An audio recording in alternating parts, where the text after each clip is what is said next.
We're going to jump back into our top conversation tonight. President Trump's plan for an American-led takeover of Gaza. Joining us at the table is Gretchen Carlson. But Scott, you were saying something as we went to break in the last segment. Yeah, well, I thought at the top your remarks were correct. I mean, this is the end of the two-state solution fantasy. That's what I heard from Donald Trump tonight, was that this is not going to work. Certainly that's Mike Huckabee's position, our new ambassador over there. And so I think what he is communicating is it won't be the policy of the U.S. government to continue to nurture or nurse along this fantasy of a two-state solution. That is what I'm taking away from it. I thought you were right. A state for Israel, no state for Palestinians. Listen, it seems that the two-state solution is further away than it has ever been, and that's a tragedy for the people of both states because they both are going to live next to each other forever, and they both want peace and security. But what we've seen is that regardless of you think they both want peace? Yes, Palestinian people want peace. Do they? Yes. Okay. Yeah. I mean, they're kind of running a terrorist state. No. One thing nobody's talking about. The point of what I'm trying to say is that no matter what the political structure is, you're never going to get rid of the rights of the Palestinian people to have dignity and agency and some control over their lives and some control over their government, whatever you want to call it. Okay, because that's what all people deserve, and that's a universal human right. And Israel deserves to be able to live without having terrorists flying over and kidnapping them and murdering and raping them. I assume we can agree. So if we can agree on both of those things, then we can agree that there's no solution for the Middle East that doesn't grant the Palestinians. Unfortunately, aggressors in this case you're do not talking about agree. Hamas. You're not talking about necessarily just the Palestinian people. And one thing that nobody's talked about yet is how Republicans are going to actually feel about this. Lindsey Graham today, who's usually a Trump supporter, said, well, we'll see what our Arab friends think about this. So will Republicans finally stand up and say that this is actually something that they're going to oppose, as opposed to all the nominations that they're allowing to go through with not a lot of pomp and circumstance? Well, my favorite line that I've seen tonight, Tom Tillis, a Republican from North Carolina, says, there are probably a couple of kinks in that slinky.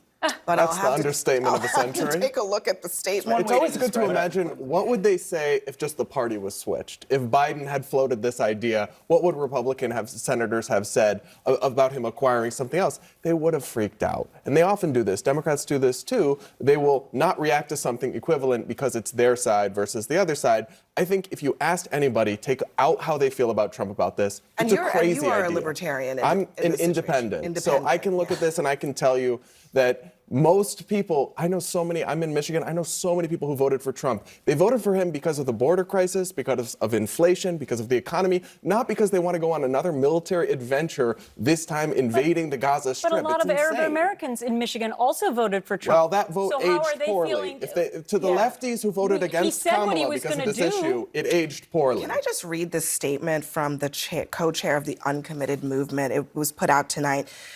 I feel sad and angry and scared for our communities. For months, we warned about the dangers of Trump at home and abroad, but our calls largely went unheard. Trump's illegal calls for ethnic cleansing are horrific, but as on so many issues, Democrats had a chance to persuade voters. They were better than the alternative, and they blew it. They sound ridiculous. That statement is frustrating. That statement is ill-timed. That statement is petty. I really would call it what I want to call it, but my mom's watching the show.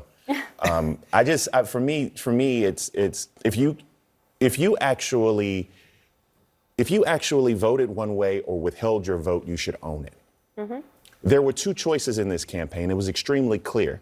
You had Kamala Harris going forward, who recognized that Hamas has no place in governing Palestine, but she also knew, or Gaza, but she also knew that the Palestinian people had the right to human dignity. She also knew that Israel wanted safety and security, deserved that, had the right to defend itself. And we would have been in a much better situation. There was not a question about ethnic cleansing if Kamala Harris would have been the president of the United States. I have to totally disagree with you because I spent many weeks talking to Muslim community leaders and activists and a lot of my friends in the Muslim community, a lot of them in swing states, and they all said the same thing. They said, if we're being ignored by the Democrats and we're being ignored by the Republicans, then we can't bring ourselves to vote for it. But they weren't being ignored. They were.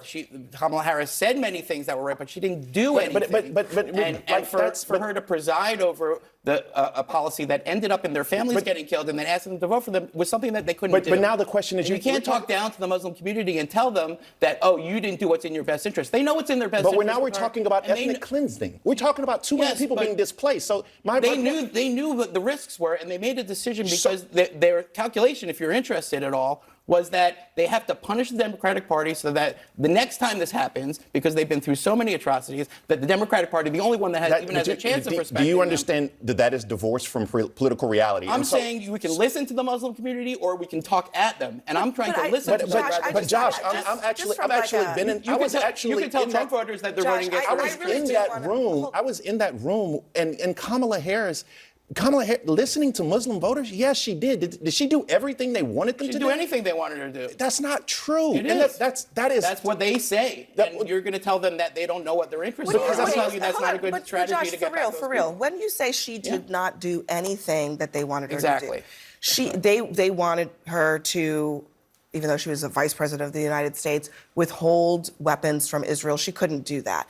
She talked about the Palestinian people and their right to live in peace and security at the convention. I'm telling you what To Bakari's point. And then she refused to have a Palestinian speak at the convention. Trump's position right now there were is that pro-Palestinian Josh,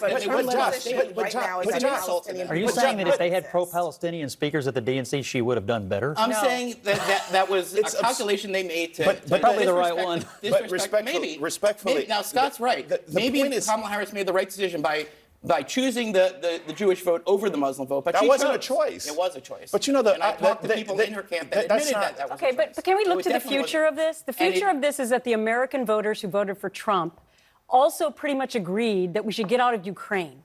And now, do you think kind of those a non sequitur? It is, because do you think that those same people that voted for that are going to now be in favor of American troops going over to Gaza?